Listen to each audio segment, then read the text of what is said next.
नमस्कार दोस्तों, एक बार फिर से आप सभी का बहुत बहुत स्वागत है हमारे YouTube चैनल व्यू सक्सेस पर। दोस्तों, आज के वीडियो में हम बात करेंगे सिंधु घाटी सभ्यता की। और सिंधु घाटी सभ्यता के जितने भी स्थल है सारे मैंने इस बोर्ड पे इस प्रकार से सजाए हैं ताकि आपको सारी सभ्यताएं एक ही जगह मिलेगी। तो आपको इस प्रकार से हम कंफ्यूज हो जाते हैं कि कौन से जो मुख्य बिंदु है, जो कौन से जो हमने खुदाई के साक्ष्य मिले हैं, वो कौन से किस जगह से मिले हैं, वो सारे हम इस प्रकार से कंफ्यूज हो जाते हैं। तो आज की इस एक ही वीडियो में मैंने सारी सभ्यताओं को रखा है और सारी सभ्यताओं में आप अगर देख सकते हैं कि जो पिछली कक्षाओं में जो क्वेश्चन पूछे जाते हैं वो सारे क्वेश्चन में आपके यहीं से हल आपके करा दूंगा दोस्तों। तो आप जुड़े रहिए वीडियो के लास्ट तक। तो शुरू करते हैं दोस्तों आज का ये इंटरेस्टिंग वीडियो। दोस्तों मैंने इस प्रकार से सजाया है कि सबके पहले तो देखिए दोस्तों, मैंने प्रमुख स्थल है, उससे संबंधित नदी है, किस नदी के किनारे पे मिली है और संबंधित खोजकर्ता और उसके साथ ही डेट और उसके संबंधित जो मुख्य बिंदु है वो सारे मैंने इस प्रकार से सजाए दोस्तों। और आपस में हम तुलना करके देखेंगे कि किस प्रकार से घास की भूसी कहां से मिली है, तो चावल कहां से मिले हैं और किस प्रकार से क्या क्या कहां पर मिला है दोस्तों। तो आपस में तुलना करके एक ही साथ देखेंगे तो आपको इस प्रकार से निश्चित तौर पर आपको याद होगा और आपको अच्छा भी लगेगा दोस्तों। वीडियो उम्मीद करता हूं। तो शुरू करते हैं। सबके पहले दोस्तों देखते हैं हम स्थल। तो मैंने सबके पहले रखा है दोस्तों हड़प्पा, जो कि दोस्तों पाकिस्तान के मोंटगोमरी जिले से पाए गए हैं। और दोस्तों ये सिंधु घाटी सभ्यता की वो सभ्यता है जिसकी सबके पहले खोज की गई थी। और दोस्तों ये खोज की गई थी दयाराम साहनी के द्वारा की गई थी और 1921 में इसकी खोज की गई थी दोस्तों। तो ये आपको याद रखना है। इससे संबंधित जो मुख्य बिंदु है दोस्तों, क्योंकि इस प्रकार से जो अलग सभ्यताओं में नहीं है और उससे हटके है, उसको मैंने इस प्रकार से यहाँ पर रखा है दोस्तों। और क्वेश्चन भी कहाँ से दोस्तों, यहाँ पर आधार से ही पूछे जाते हैं, तो आपको ये याद रखना है दोस्तों। तो यहाँ से दोस्तों जो महत्वपूर्ण साक्ष्य मिले हैं वो मिले हैं दोस्तों अन्नागार, अर्थात दोस्तों अन्न के भंडार, अन्न भंडार या अन्नागार, जहां पर इस प्रकार से अन्न को रखा जाता है। कांस्य के दर्पण मिले हैं दोस्तों। कांसा तांबा प्लस टिन से मिलकर बनता है, तांबा प्लस टिन से मिलकर कांसा बनता है। तो यहाँ पर दोस्तों कांसे के बर्तन मिले हैं और इस प्रकार से यहाँ पर R37 की कब्रिस्तान मिली है दोस्तों। और यहाँ पर श्रमिक आवास मिला है दोस्तों। श्रमिकों का रहने का अलग ही आवास होता था, वो यहाँ से हमें प्राप्त हुआ है दोस्तों। थोड़ी माइक की प्रॉब्लम है, आवाज सही नहीं हो पाती, इसलिए माफी चाहता हूँ। उसके बाद में दोस्तों कब्रिस्तान मिले। एक इंपॉर्टेंट बात आपसे यहाँ से और याद रखेंगे दोस्तों कि जो यहाँ पर जो शवों को जलाने की और दफनाने की जो विधि होती थी, वो दोस्तों जलाने की और दफनाने की विधि जो कहां से मिली है दोस्तों, वो मिली है आपके हड़प्पा से मिली है, जलाने और दफनाने की दोस्तों। उसके बाद में अगर जलाने की देखी जाए तो दोस्तों मोहनजोदड़ो से मिली है, जहां पर शवों को जलाया जाता था। और आप देखेंगे कि इस प्रकार से 3 युगल समाधियां जो कि दोस्तों लोथल अहमदाबाद से मिली है। तो ये यहाँ पर तो ध्यान रखना, यहाँ पर जलाने और दफनाने की दोनों विधियां हैं। यहाँ पर जलाने की है और यहाँ पर हमें 3 युगल समाधियों के साक्ष्य मिले हैं दोस्तों। तो आपको याद रखना है। तो ये आपको उम्मीद करता हूँ कि आपके पास समझ में आया होगा, जो कि पाकिस्तान के मोंटगोमरी स्थान से है दोस्तों। उसके बाद में है दोस्तों मोहनजोदड़ो, जो कि दोस्तों पाकिस्तान के सिंध प्रांत से मिली है। और ये कौन सी नदी के किनारे मिली है दोस्तों, ये सिंधु नदी के किनारे मिली है। ध्यान रहे कि सिंधु नदी सिंधु घाटी सभ्यता अर्थात तो सिंधु नदी ही नहीं है, ये अलग अलग स्थानों पर अलग अलग नदी के किनारे पर भी यहाँ पर अवशेष प्राप्त हुए हैं दोस्तों सिंधु घाटी सभ्यता के। तो आपको यहाँ पर सिंधु घाटी नहीं लगाना है डायरेक्टली, क्योंकि देख सकते हैं आप यहाँ पर हड़प्पा रावी नदी के किनारे है और मोहनजोदड़ो सिंधु नदी के किनारे है। और इसकी जो दोस्तों राखलदास बनर्जी द्वारा 1922 में इसकी खोज की गई थी।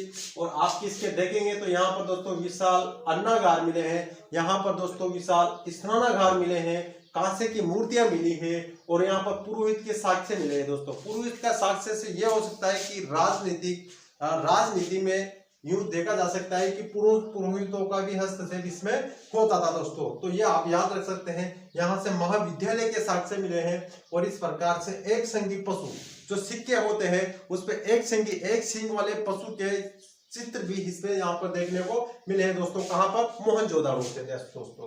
उसके बाद में नेक्स्ट की ओर चलते हैं दोस्तों लोथल, जो कि दोस्तों गुजरात के अहमदाबाद से संबंधित है, जिसकी दोस्तों भोगवा नदी है उसके किनारे मिले और उसकी रंगनाथ रंगनाथ राव द्वारा 1957 में इसकी खोज की गई थी। और आप इसको इस प्रकार से भी याद रख सकते हैं, लोक ल से आप याद सकते हैं दोस्तों लाल, ल से लाल, और लाल कौन सा होता है दोस्तों, रंग होता है, तो लाल रंग था दोस्तों। लोथल की खोज रंगनाथ राव द्वारा की गई थी, 1957 में की गई थी। यहां से दोस्तों एक चीज ध्यान रखना, गोदीबाड़ा बोलते हैं दोस्तों पतन, या दोस्तों आप बंदरगाह, गोदीबाड़ा या पतन, कोई सा भी आ जाए तो आपको डायरेक्टली कौन से लगाने, आपको लोथल लगाने दोस्तों, क्योंकि यहाँ से जो संबंधित क्वेश्चन बनते हैं दोस्तों, या तो सिर्फ नदी पूछ ली जाती है, सुमिलित करने को बोला जाता है, ताकि इस प्रकार से आप सोल्ड पेपर भी देख सकते हैं दोस्तों, पिछली परीक्षाओं के पेपर भी देख सकते हैं। यहाँ से दोस्तों चावल मिले हैं, ध्यान रखना दोस्तों, यहाँ से चावल की भूसी मिली है, चावल के साथ से नहीं मिले, कहां से, रंगपुर से, यहाँ से चावल मिली है और यहाँ से चावल की भूसी मिली है दोस्तों। अग्निकुंड मिले हैं दोस्तों, बड़े बड़े अग्निकुंड मिले आता दोस्तों। यहाँ ऐसे सोचा जा सकता है कि यहाँ पर इस प्रकार से पिछले हवन किए जाते होंगे, तो यहाँ पर अग्निकुंड मिले हैं। हाथी के दांत मिले हैं दोस्तों, यहाँ से 3 युगल समाधियां मिली है, जिसमें दोस्तों स्त्री और पुरुष को साथ में दफनाया गया है दोस्तों, तो ये भी यहाँ से मिले हैं। और इस प्रकार से घोड़े की मरण मूर्तियां भी कहां से प्राप्त हुई दोस्तों, तो आप देख सकते हैं लोकतल अहमदाबाद से प्राप्त हुई दोस्तों।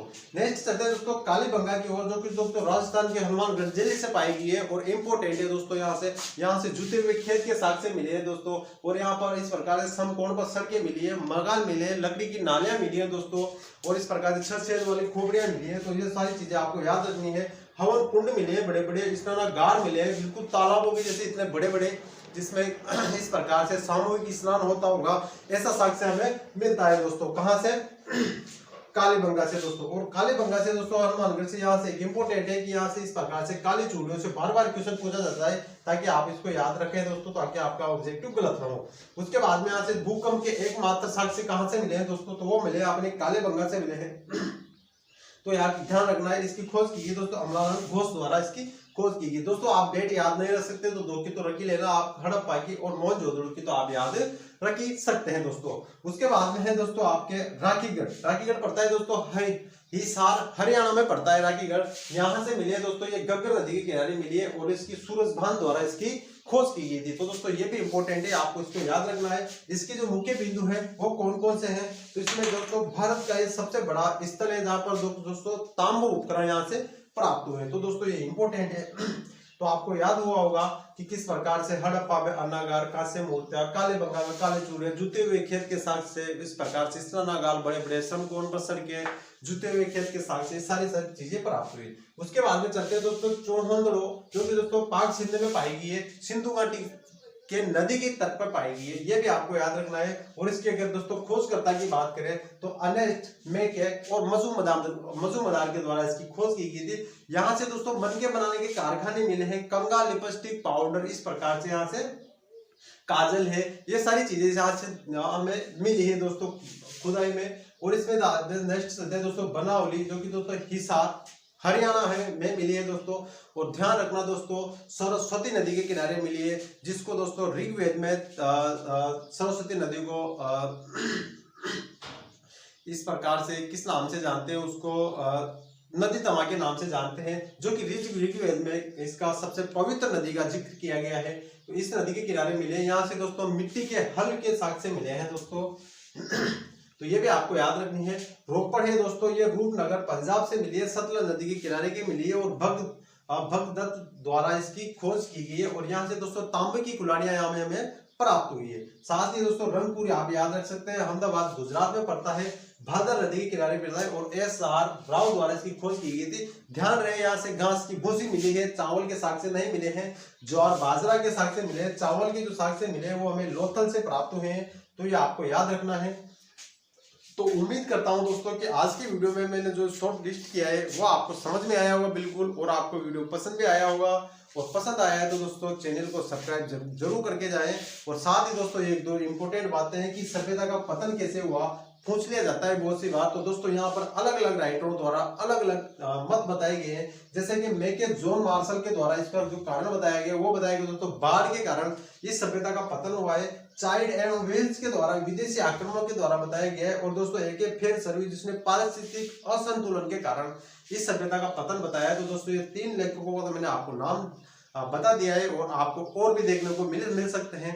तो दोस्तों मिलते हैं नेक्स्ट वीडियो में। अगर आपको वीडियो अच्छा लगा हो तो शेयर जरूर करें और चैनल को सब्सक्राइब जरूर करके जाए। इसके पहले मैंने जो डिटेल से आपको मैप वाइज बता रखी है सभ्यताओं का, उसको मैंने नीचे डिस्क्रिप्शन में मेरे 2 वीडियो डाले हैं, वो आप जाएं और वहां पर जरूर देखें। दोस्तों धन्यवाद, मिलते हैं नेक्स्ट वीडियो में।